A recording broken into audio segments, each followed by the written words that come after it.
دکتۆر نەجمەدین کەریم جارێکی تر بەخێر بێن و سپاس بۆ پەژراندنی بەشداربوونی لەم چاوپێکەوتندا. سپاسدانەکەم بژین. دکتۆر نەجمەدین، باوەرم زۆربەی کوردەکان لە ئوسترالیا جنابتان وەک سەرۆکی کۆنگرەی کورد لە ئەمریکای باکوورە ناسن. لەم چاوپێکەوتندا دخوازم چەند پرسیاری شەخسی بپرسم. من جنابتان وەک کوردەکی لە ژیانی دوورەوەڵاتی خۆیدا سەرکەوتی ئەزانم. باشە نەجمەدین کەریم لە چ ساڵ هاتووە ئەمریکا؟ ژیانی ساڵانی دەستپێک چۆن بوو لەم وڵاتە؟ ئێمە لە دوای ساڵی 1975 پاش ئەوەی شۆڕشی کوردستان ڕووخا هاتینە دەرەوە. لە ساڵی 76 لە مانگی 6 من گەیشتمە ئەمریکا. ئەو کاتی خێزانم هەبوو و خێزانەکەم لە ئێران بەجێما بوو. مناڵێکمان هەبوو شوان تەمەنی 5 مانگ بوو. پاش ئەوەی من دامەزرام لێرە بە 3-4 مانگ ئەوجا ئەوانیشمان هێنا و لەو کاتەوە ئێمە لە ئەمریکاین. باشە، من بخۆی یعنی تقریبا لە پێش 30 ساڵ هاتم ئەوسترالیا. باوەڕ دەکەم لەو کات دەمی گەیشتم سیدنی $2 من هەبوو و ئەو پارە من لە هەڤالێکی لە برادەرێکی کوردستانی ئیران ئەرجمەند سەدق دەین کردبوو. بە $2 هاتم ئەوسترالیا. هیچ کەسێکی لێرە نەدناسیم و ژیان چوو و تا ئەمڕۆژ. باشە، ژیانی ئێوە لە ئەمریکا چۆن دەست پێ کرد؟ ئەلبەتە من لە کوردستان دکتۆر بووم. جا لەبەر ئەوەی کە هاتمێرە شەهادەی دکتۆریم هەبوو، بەڵام لە وڵاتێکی وەکو ئەمریکا کە لە بیدایە تا دێیت شەهادەی هیچ وڵاتێکی تر قبول ناکەن. لای ئێوەش عینیشتە. لەبەر ئەوە پێویستە خۆت ئامادە بکەی و خۆت ماندوو بکەی بۆەوەی لە ئیمتیحان و کۆرسی تایبەتی وەرگری تاوەکو شەهادەکەت تعادل پێ بکرێت لەگەڵ شەهادەی ئەمریکایە. و ئەوەش ئەرکێکی ئاسان نییە بەڕاستی، چونکە خوێندنێوێ هەڵچەنە ئێمە ئینگلیزیمان نەزانی و بە ئینگلیزی خوێندبوومان لە دانیشگای پزیشکی لە مووسڵ، بەڵام ئەو ئینگلیزی لەوێ فێرێبی هی بەڕاستی فەرقی هەیە لەوەی کەوە یعنی لە ناحیەی ئەمەدیەوە بەکار ناهێنرێ لێرە. جا لەبەر ئەوە وەکو تۆ بێتە وڵاتێک نە زمانیان نەزانی نە عادەتیان نەزانی و ئیشیش وە کە زمان و عادەت و هاتو چۆن نەزانی ئیشیشت بەدەست ناکەوێ. لەبەر ئەوە بەنسبەتی من خۆمەوە لە ماوەی ساڵێک زیاتر تەنها ئیشی دیمە کرد. ئیشم لە خەستەخانە کرد، بەڵام ئیشی دکتۆری نەبوو. ئەو ئیشە یارمەتی دەم کەوە باش فێری زمان ببم و لە عینی وەختیشە خەڵک بناسم لە خەستەخانەکە کەوە دکتۆرن بۆەوەی یارمەتیم بدەن لە دواییدا. و هەڵبەتە لەو فترەیەدا ئەگەر تۆ خۆت بنوێنی بە شێوەیە کەوا تۆ ئینسانێکی ئیشکەری و خۆت ماندووەکەی، ئینسانێکی ڕاستیت، ناتوێ فڕوفێڵ و ئەو شتانە بکەی، خەڵکی تۆی خۆشەوێ. بە تایبەتی لێرە وایە لە ئەمریکا وڵاتێکە کەوا ئەگەر بێت و خەڵک خۆی ماندووکە و بەڕاستی بێتە پێشەوە لە کارتا لە قسەتا مەجالت بۆ ئەکرێتەوە، خەڵکیش یارمەتی دەدەن. و ئەو من بەو فترەیە تێپەڕیم خۆم و قازاجم زۆر لێ کرد و سوودم زۆر لێ وەرگرت بۆ پاشە ڕۆژ. بەڵێ، وەکی گوتم من ئاگادارم کە جەنابتان سەرۆکی کۆنگرەی نەتەوەی کوردن لە ئەمریکای باکوور، هەروەها سەرۆکی ئەنستیتوتی کورد لە واشنگتن. بەڵام دکتۆر نەجمەدین کەریم نەتەنیا پزیشکێکی عادیە، دەزانم کە پزیشکێکی زۆر سەرکەوتیە لە ئەمریکا. بتوانن بکەرەمی خۆی لە دەربارەی کاری خۆی، مەسلەکی خۆی ئێستادا ئاگادار بکەن. من ئەلبەتە پاش ئەوەی کە هاتمە ئێرە و لە ئیمتیحانی تعادلی شەهادەیە سەرکەوتم، ئەوجا دەستم بە ئیقامە کرد. ئیقامە پێ ینی ڕێزیدەنسی پرۆگرام. و من لە کاتی هەڵبژاردننی ئیقامەکەم ئەو وەختەی ئێمە هاتین مەجال باشتر بوو لەوەی کە ئێستا. ئەلبەتە دکتۆر کەمتر بوو، غەریب کەمتر بوون لە وڵاتە، بەڵام لە عینی کاتیشە هەڵدانەکە فەرقێکی وای نیە. گەر ئەم ڕۆژتۆ هەڵ بدەی عینی شتت وەدەستێ. جا من بۆ هەڵبژاردننی اختصاسەکە بەڕاستی بیرم لەوە کردەوە کە اختصاسێ بکەم کەوا لە کوردستانە نەبووە لەوە پێش، احتیاجی زۆر پێ بووە، وجودی نەبووە. من لە تەڵەبە بووم لە کولێ طبی مووسڵ، بەڕاستی ئەو مەوزوعی کە من اختصاسم لێ وەرگرتووە 10 ساعتیش نەمان خوێندووە یعنی هەر بۆی نیشانت دەم کە چەند ئەوە و ئەوەی کەواشی لێکردم 2 حادیسە بوو کاک شاهین یەکێکیان تازە کولی تۆبم تەواو کردبوو لە مووسڵ لە کەرکووک بووم بە مۆقیم خۆم داوای کەرکووکم کرد چونکە کەرکووک شارێکی کوردە و یان ویست بیکەن بە عەرەب و شاری خۆمە من لەوێ لەدایک بووم و لەوێ گەورە بووم شەوێکیان لە کەرکووک بە مناڵێکی 7 ساڵەیان هێنا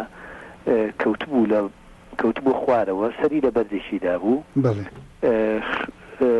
هینی خوێن لە سەر مێشکی کۆبوو بۆ منداڵەکە بەخەبەر بوو قسەشێ کرد ئەو منداڵە لە بەرچاوی ئێمە مرد نەمانتوانی هیچی بۆ بکەین ئەوە یعنی ئەو شتم ئێستاش لەبیرە پاش 20 ساڵ زیاتر ئەو شتم لەبیرە وای لێ کردم کەوا بۆ ئێمە لە کوردستان خەڵکمان نەبێ بتوانێت ئەو کارە بکە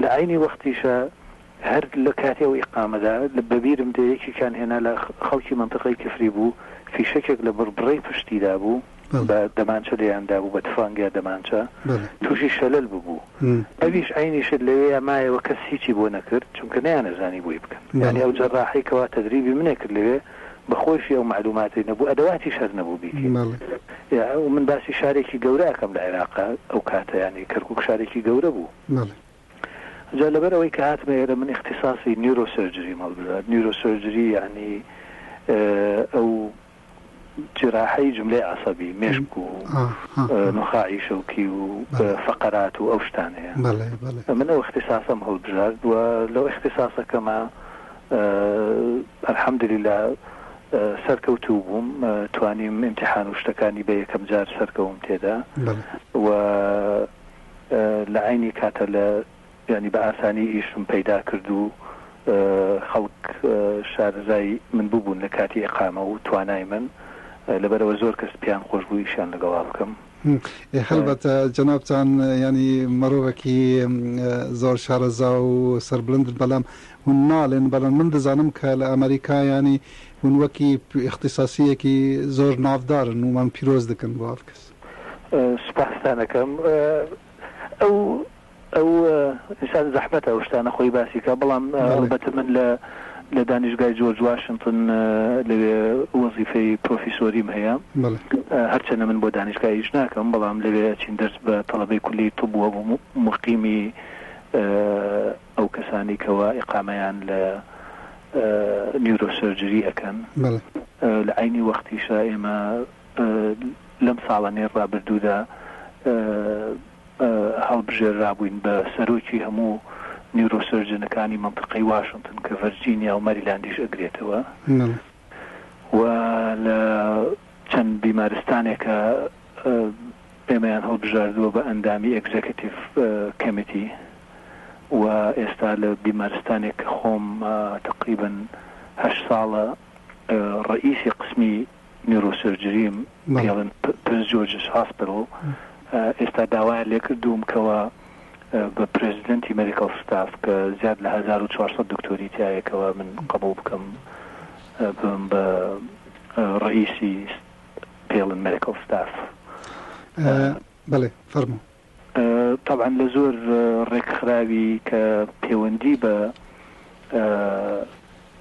بە کارەکەمەوە هەیە لە زۆر ئەو ڕێکخراوانە منەظەماتیان هەیە من ئەندامم تێدا بەڵام بەڕاستی کاک شاهین ئەو شتەی من لە هەمووی زیاتر شانازی پێوە ئەەکەم ئەوەیە کە ئەم کارانەی ئەو شانەی من کردومە لێرە توانیمە یارمەتی چەند دکتۆرێکی کورد بدەم کە هاتوون بۆ ئێرە و زۆر زەحمەت بوو بۆیان لە بیدایەدا کە ئیش بدۆزنەوە ئێستا ئیش بۆ دکتۆر زۆر زەحمەت بووە بەڵام ئێمە توانیمانە تا ئێستا چەند دکتۆرێکی کورد بێن لەو بیمارستانی ئێمە یارمەتیمان داوان اختصاسیان وەرگرتەوە تەخەڕوجیان کردو ئێستا بۆ خۆیان ئیشەکەن و وەزعیشان باشە و یارمەتی کەس و کاریشان ئەدەن باشە کاک دکتۆر لە چ کاتی ون دنووسن دکن خەو دکن ینی لەگەڵ ئەم کار و خەباتی شخصیجی من کار و خەباتی سیاسیجی دکن بە وڵات و گەلی خۆ والله کاکە شاهینەوە تەوان لەسەر حسابی عائیلەیە زۆری هەرچەند یعنی من عائیلەیەکەم هەیە کەوا 3 کوڕ و کچێکمان هەیە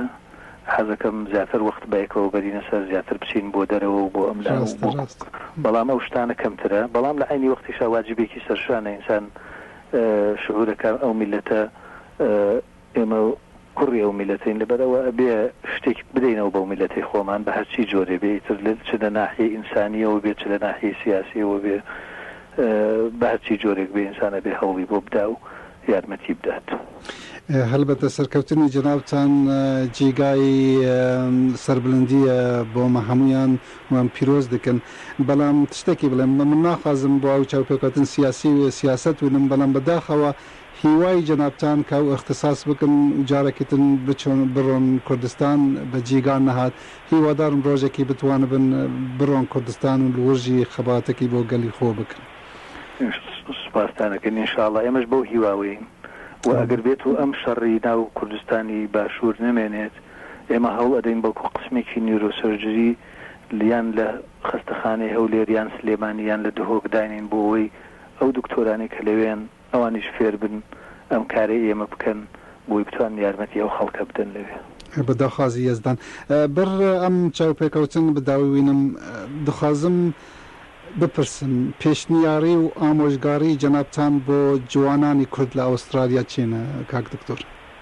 کاک شاهین ئەو ئامۆژگاری کە ئێمە هەمانە بۆ گەنجی کورد و ئەو کوردانی کە تازە هاتوونەتە دەرەوە لە ئوسترالیا و لە شوێنی تریش ئەوەیە ئەبێ تووشی یەئەس نەبن.